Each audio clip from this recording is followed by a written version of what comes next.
Hey everybody, welcome back to my channel. If you're new here, welcome. I'm Amber Rose, also known as the Religious Hippie. You can basically follow me on any social media platform. Just type in the Religious Hippie and you will find me.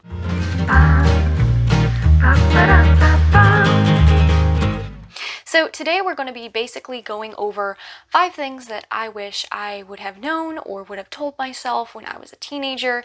I know I have a lot of young adults following me, a lot of teens, even preteens following me. So I just wanted to share with you guys my experience, things I wish I would have known. Not all of these things are going to be Catholic specifically related. But I think they'll be beneficial in the long run in general. So I just wanted to go over those things with you guys. But first, I wanted to talk about this amazing friend of mine, Teresa. She runs Colby's Little Flowers, and she sent me this beautiful blanket. I'm absolutely in love with it. She sells tons of other things on her store. I absolutely love all of them, and I highly suggest you guys go and follow her. I linked her stuff below. So go show her some love, order from her store, DM her, whatever you want. She's an amazing person, and I absolutely love her stuff. So without further ado, now let's get into the video. So the first thing I want to talk about is social groups. I personally, growing up, was a people pleaser. I was the youngest in my family, and I constantly would just, I don't know, I just wanted people to be happy with me. And that led me into a lot of difficult situations that went against my morals, went against my boundaries, went against just so many things. And in the long run, I see that it actually would have been better for me to not even be friends with those types of people than it would have been for me to get acceptance from them. And I know that can be kind of hard because either you're a teenager or you're an adult dealing with this still, and you want that approval from people. You want people to like you. But I've found that it's better for Jesus to like you, because that's actually what's going to matter, than it is for people to like you who are more likely going to put you on the path to hell. And so that was something that I had to swallow, hard pill to swallow. But once I did, and I started getting out of my own head, and I started realizing, like, these toxic people aren't good for me at all, I started setting up boundaries. And when I did, toxic people started staying away from me. My life got a lot easier. I was able to really just focus on myself, my relationship with Christ, my religion, and my school, and be a better person, not just for me, but for the people who actually cared about me, who would actually put me first. So that is probably the first thing I would say, is to don't let people walk over you. Focus on yourself. Find people who aren't toxic, who aren't going to drain your energy. Find people who are good for you so that you can be good for them. The second thing I would tell my younger self is to stop following people on social media who give me anxiety, or who make me feel bad about myself. This could be anywhere from models to just a friend, or the list honestly goes on. It just depends on your situation. But for me specifically, it would be models. I dealt with a lot of body image issues in my childhood and teenage years, and it was all because of worldly things. I was following models on Instagram, on YouTube. I would type in, oh, how to lose 10 pounds in a week. I didn't need to lose 10 pounds in a week. I'm the perfect weight for my size, okay? I did not need to do that. I needed to be healthy, and I needed to eat healthy foods, and I needed to exercise more. But the world doesn't tell you be healthy, it tells you be perfect. And perfectionism isn't achievable for us. God is perfect, we are not. And so having that false sense of I can achieve perfectionism one day if I just stop eating, or if I just do this or do that, it's not narrowed down to a single workout. It's not narrowed down to a single meal. It's narrowed down to how you view yourself and how you treat yourself with respect and how you treat yourself with dignity, because God created you. It's not about what the world sees. It's not about what the world tells you. Obviously, we should all strive for being healthy. I do not approve of this, whatever body positivity, whatever movement that they're doing, where it's like, oh, any size is healthy. You're too skinny, that's not healthy. You're too heavy, that's not healthy. We should all strive to be healthy. But people can be a little more curvy and heavy set and be healthy. Some people can be thinner like me and be healthy. I mean, I eat so much and my metabolism is just high. But the amount of times I've gotten skinny shamed, and I know my friends have gotten fat shamed, even though I know that they're healthy, I know that I'm healthy. Anyways, basically, I'm going on a tangent here. Basically, I would tell my younger self to just focus on, again, like, being healthy. focusing on healthy relationships, unfollowing people that make me anxious about my body or what I look like, because in the eyes of God, we are all equal. And that is something that I didn't obviously know as a teenager because I wasn't in my faith at that time. But now I can kind of look back on that and realize, like, wow, I really needed to just have confidence in myself and work on myself and not look for anyone else's approval or anything like that. And I probably would have ended up a lot better. But I had to go through it, and I went through the changes, I went through the downs, I went through the ups, the roller coaster of a ride. And eventually I realized, I'm like, I'm actually a pretty healthy person, and I worked really hard to get there, and I'm going to keep that up. It's not worth it to me to risk my health, my mental health, for the internet's approval. So yeah, I would definitely say that. The third thing I wish I would have told myself is that religion is not restrictive. We have the rules there so that we can live our lives in accordance with God's will and the way He knows we should live our lives. It's for the better because God, at the end of the day, knows what's best for us. We don't. We can't see the big picture, but God can. And so I would probably tell my younger self to just, even though I know the younger me was just bored with Catholicism at the time, I didn't see the point in it. I wasn't catechized properly, and that wasn't the fault of anybody. It was just how it was at the time. And the Catholic Church in general, I believe, does need to do a better job of catechizing kids after confirmation. But personally, that was just the downfall for me, was not being catechized enough. And I know there are so many Catholics out there who fell away from the faith just like that I did, and came back just like I did, who were poorly catechized, and then they catechized themselves and were just like, wow, what do you know? So I would definitely tell my younger self to continue pursuing Catholicism, signing up for classes, getting involved in a youth group, just anything to keep me in that, because I honestly feel like if I would have had a better understanding or grasp of Catholicism, I might have stuck with it. The only issue being is that I was a very crazy kid. My mom will tell you otherwise. She will say, you're a great kid, you did nothing wrong, like blah blah blah. I was a crazy kid. All right? We're just gonna say that right now. I love my mom, but she knows I was a crazy kid. Hi mom, she watches my videos. But the thing is that I was a crazy kid. So I don't know if me going back and telling my younger self, like, hey, stick with Catholicism, actually would have affected me in any way. And there were a lot of things that I went through in order to grow and to come back to Catholicism that I felt like were beneficial to aid in where I am now. So that one's kind of like more on the maybe list. I mean, I really would have loved if I could have stuck with it longer, and it was kind of always in the back of my head. I never fully I guess, took hold of it, but because I was raised in Catholicism, thanks to my parents, I still had like certain traditions in the back of my head that I was just like, oh, we still do this and we still do that. Like midnight mass and Easter Sunday and things like that. But yeah, I would probably try and tell my younger self, like, hey, stick with Catholicism, it'll help you out in the future. But then again, I'm kind of content with where I am now, and despite the pain and the suffering and then also the joys and everything, I'm kind of glad I went through that, honestly, because it made me who I am today, and I couldn't be prouder of this person sitting in front of a camera phone because my other camera died. I apologize. So I really couldn't be prouder of myself, and that's not a pride thing. That's just, I've seen where I came from and I see where I'm at today, and I made a lot of progress, and only through God's will and grace did I get here. So I'm really appreciative of God and my guardian angel and Our Lady and everyone who has helped me. Saint Drago, my favorite saint right now. So yeah, I would say that. The fourth thing I wish I would have told myself when I was younger was to focus more on female relationships. Through the years from high school, I have had really, really bad relationships with females. That was because most of the females that I knew in high school bullied me relentlessly, talked behind my back. There was this whole thing.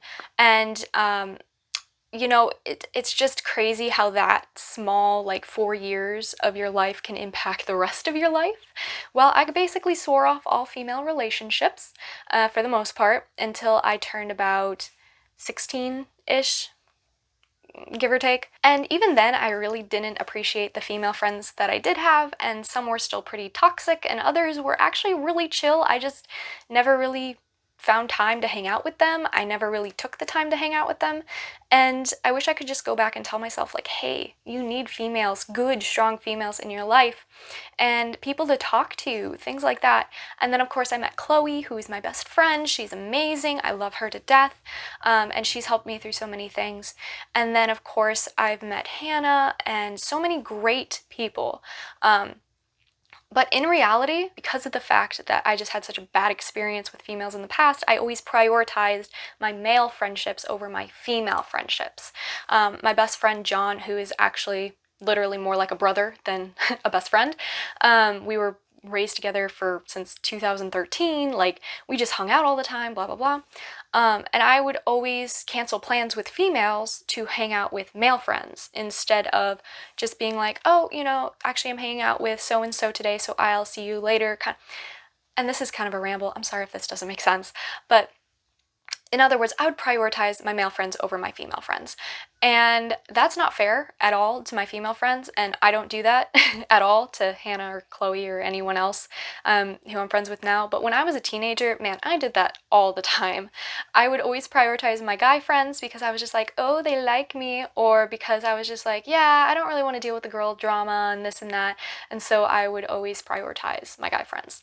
And in the long run, girlfriends are really, really important, especially when you're growing in your faith. Good Catholic girlfriends are really, really important.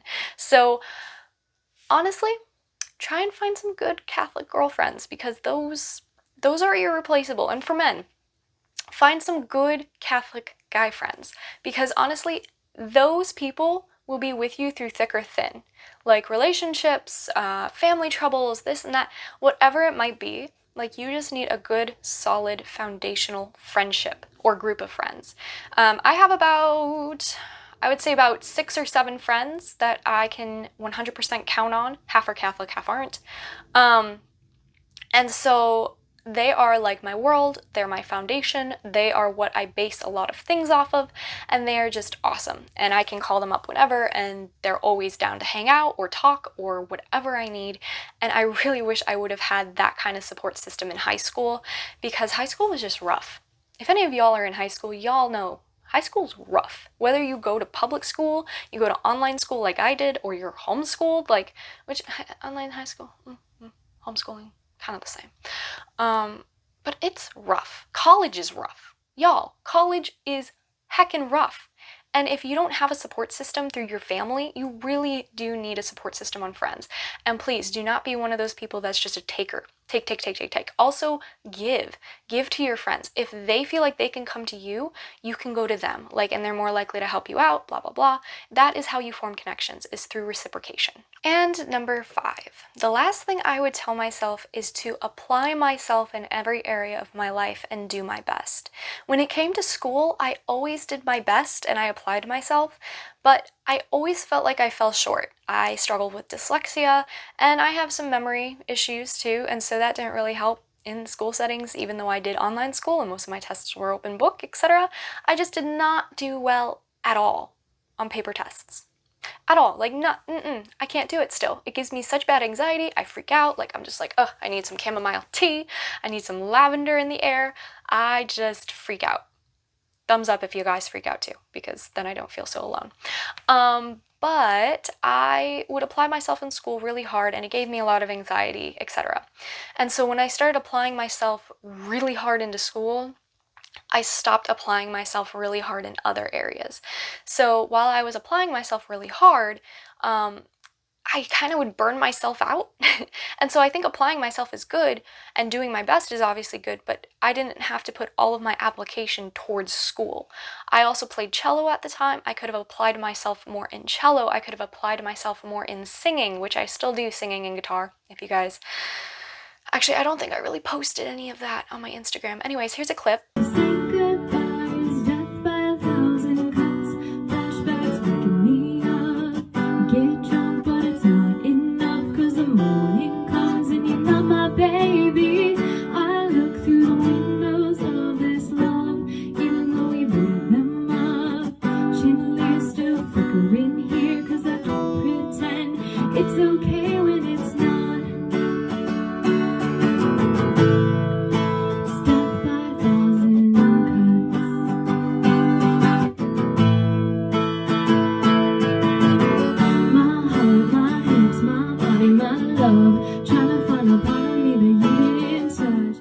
I would stop applying myself in things that I actually enjoyed, such as art and working out and biking and camping and all this other stuff. I didn't apply myself as much. And because of that, I became a jack of all trades, owner of none. I don't know how that's saying. You guys know what I'm saying, right? Jack of all trades, master of none. There we go. And that really frustrated me. It really frustrated me because I love drawing, I love painting, I love music, I love art, I love working out, I love outdoors, and yet I didn't advance in any of these areas in my life because of the fact I was applying myself to one thing and one thing only. And so I would probably tell myself, like, apply yourself more to things that you enjoy to avoid burning out, because I could have passed high school easily if I didn't apply myself as much, but I did because I don't actually know why. I'm gonna be honest with you guys. I don't know why I pushed myself so hard, and I just struggled. I really struggled in school. I was one of those kids, as my mom likes to say, special kids, who had just tons of learning disabilities. And I just felt like in order to keep up with people in my grades, I had to push myself. And I really didn't have to do that. I actually do satisfactory work in my college work now, and I am not 100% applying myself. I mean, I am, but I'm not like burning myself out. I don't know if that makes sense. And so it's crazy to me. So I don't know. And I don't burn myself out as fast because I'm also focusing on other things I enjoy. So I don't know if that really made any sense. I'm sorry if that didn't make sense, but I would tell my younger self to apply myself to everything, but not be, I don't know how this works actually. You guys know what I'm trying to say, right? I hope so, because otherwise this is going to be weird. So yes, apply yourself to things that you enjoy, not just school, but apply yourself as much as you can, because if you learn in those areas, you will grow in those areas, and who knows what tool in your toolbox will become handy in the future.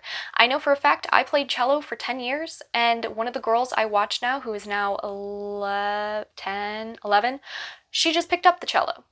And now I kind of am sucky with myself because I'm like, wow, I haven't played for like the last 3 or 4 years, and this is a point in my life where it could have come in handy. And I still have it, and I am learning to practice it for this little girl so that I can hopefully show her some things.